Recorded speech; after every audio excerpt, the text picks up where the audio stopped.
Hello friends, with a brief introduction to the syllabus of first semester optional English in the induction session and a brief information about Renaissance in the second session.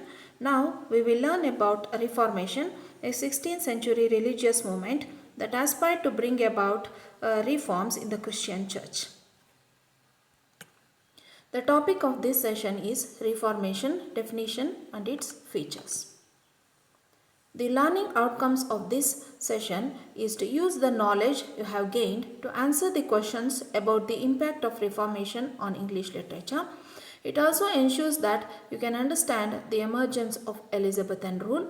You can use your understanding to explain how the new wave of religious liberation contributed to the era's literary achievements. The Reformation initially it began in Germany and it spread quickly throughout Europe, and it was initiated in response to the growing sense of corruption and administrative abuse in the church. It spread to the creation and rise of Protestantism. This contributed to the rise of Reformation in the 16th century. The Reformation movement was the result of dissatisfaction with the beliefs of the Catholic Church. The domination of church was increasing day by day in every spheres of life. The power of the pope and priest had increased considerably. The pope enjoyed unlimited powers. The pope and the priest indulged in immoral activities and exerted money from the people. The hold of the church over political institutions was becoming unbearable. The movement started by people to evaluate the teachings of the church came to be known as Reformation. Reformation means the movement for bringing about reforms in the Christian church. From the historical point of view, Reformation is very important revolution which led to the establishment of religions. The Reformation was a great 16th century religious revolution in the Christian church which had political, social and literary effects. This Reformation began in 1517 when a German monk called Martin Luther protested against the Catholic Church. His followers became known as Protestants. The dissatisfaction with the church led to the birth of Reformation, but it can be traced to the protest of one man, the German monk Martin Luther. Martin Luther created a shock wave throughout Europe. He entered the church as a priest and exposed the weakness of it. He translated the Bible into the German language. He placed his ideology before the public in the Forum of 99 Theses in 1517 AD. So the Pope dismissed him from the church. In response to this, Martin put a new ideology which later came to be known as Protestantism. Thus, the Protestant church was born and the Christians were divided into two main sects, the Catholics and the Protestants. The number of prominent leaders, priests and Christian scholars had joined in this movement for religious reforms. This movement greatly influenced the religious, economic, social, political, cultural and literary aspects of the people of Europe. The movement of Reformation brought an end to the supremacy of the Roman Catholic Church.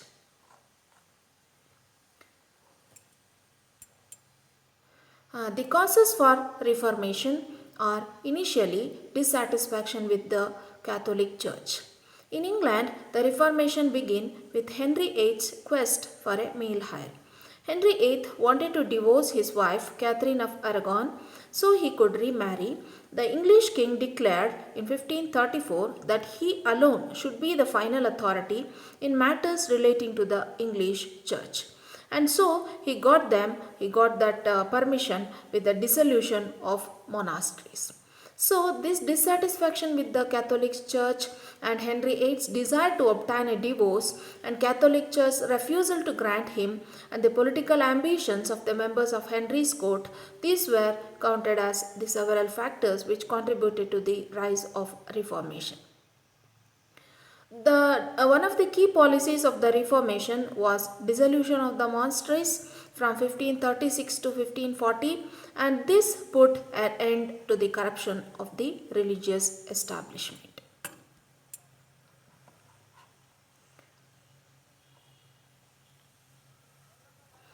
Okay, the Reformation in England was at once a political, religious, and a social event. The English Reformation was a series of events in 16th century England by which the Church of England broke away from the authority of the Pope and the Roman Catholic Church. It associated with the wider process of European Protestant Reformation. The Reformation saw a breaking away of English Church from the Greek in Rome, the emergence of King Henry VIII as its supreme head. During the reign of Henry, people revolted against the church. After the revolt, the supremacy was ended in England.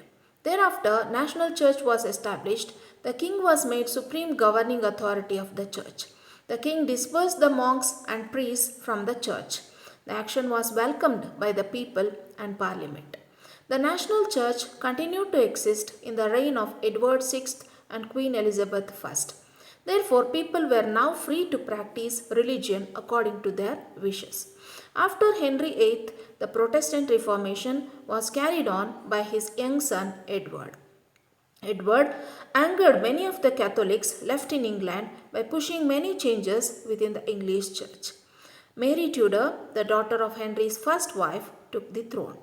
Mary was a devout Catholic and began persecuting the Protestants. This made her terribly unpopular and she feared that she would lose the throne. So the whole reign of Henry VIII, Edward VI and Mary, there was a continuous clash between these Catholics and Protestants, and by the time Elizabeth I reigned England, she occupied that throne. She was very skilled leader and created a religious compromise between the Catholics and Protestants. The national church was established and the supremacy of the church was no more there then because she made some compromises which included an adoption of English for Anglican ceremonies, and then the clergy were allowed to keep fancy robes. They kept a book of common prayer with prayers and rules for Anglicans. Despite the compromises, Elizabeth kept the monarch at the head of the Anglican church.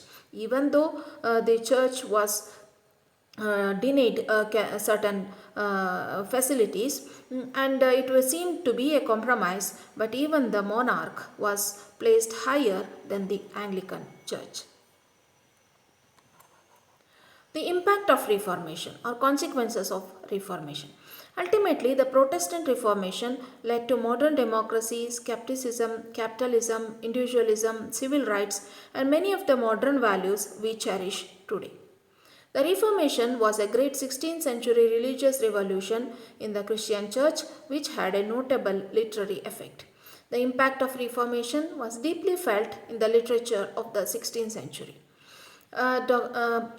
Philip Sidney, Edmund Spencer, and Francis Bacon were the great supporters of the Reformation. Geoffrey Chaucer was the first great poet who discarded the clergymen and exposed their evil deeds in his Canterbury Tales. Christopher Marlowe's Dr. Faustus reveals true Reformation spirit. John Milton combines the spirit of Reformation and Renaissance in his Paradise Lost. Francis Bacon expressed Reformation in his prose. All the forms of literature were grown during this age of Reformation.